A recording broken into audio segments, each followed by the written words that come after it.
Welcome to the channel, Dr. JWAU, sharing on the Jehovah's Witness Cult Deception series. Theologists since 1994. We're at episode 48. The Watchtower's exhaustion structure, when maintaining the image, started breaking Jehovah's Witnesses internally. For the Jehovah's Witness, the alarm sounds before sunrise. A hand reaches across the bedside table and silences it almost immediately.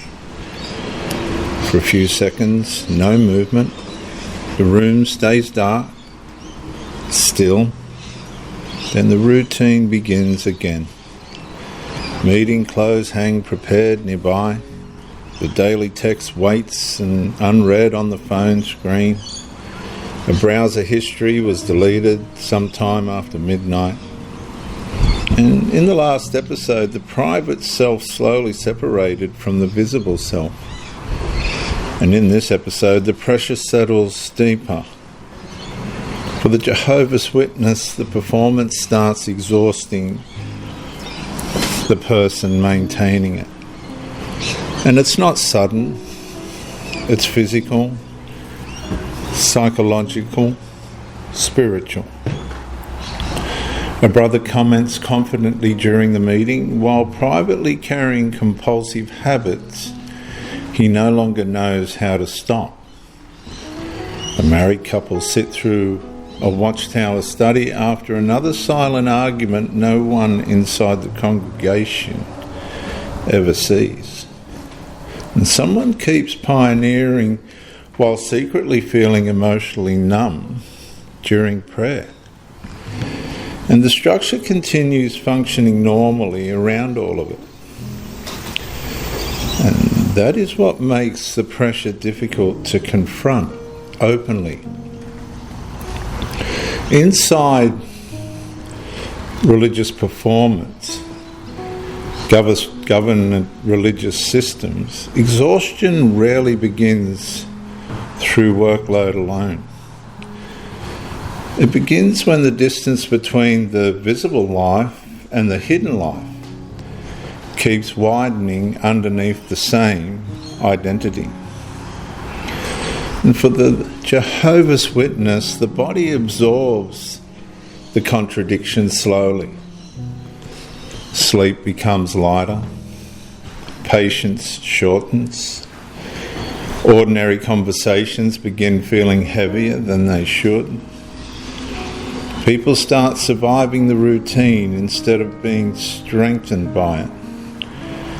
And eventually the atmosphere inside the person changes.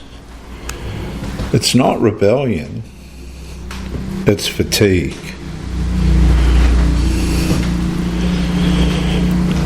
A publisher sits in the Kingdom Hall smiling politely while privately wondering how much longer the performance can continue without something collapsing underneath it.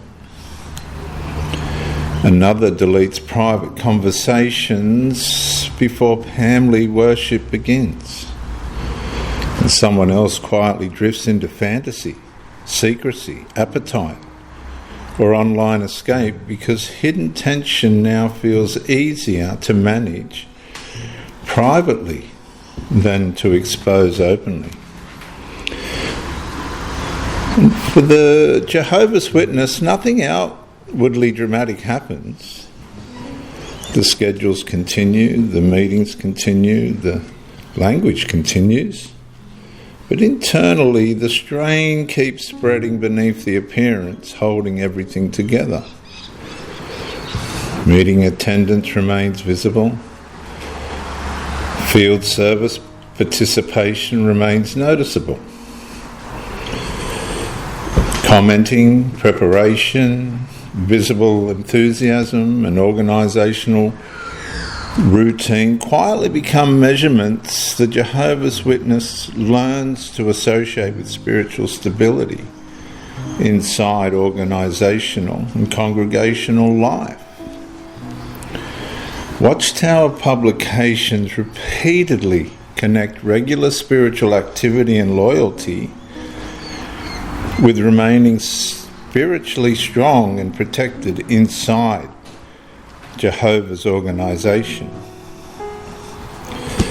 And the scriptural witness enters the exhaustion quietly.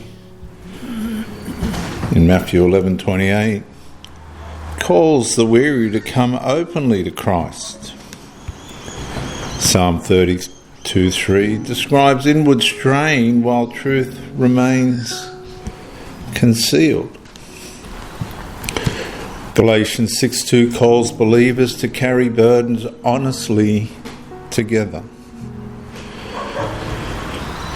But for the Jehovah's Witness, the pressure rarely announces itself publicly. Usually it appears through tired eyes, controlled speech, reduced warmth, private compromise hidden beneath carefully maintained spirituality. And eventually a Jehovah's Witness begins fearing exposure almost as much as collapse itself. The house grows quiet again late that night. The lights go out again. And tomorrow's meeting preparation still sits open on the table. And somewhere underneath the exhausted routine, another Jehovah's Witness quietly wonders whether survival and spiritual life has slowly stopped feeling like the same thing. I'm Dr. J.W.A., theologist since 1994. Like, share, subscribe, comment to educate me, and share the video to help somebody else. Bye for now.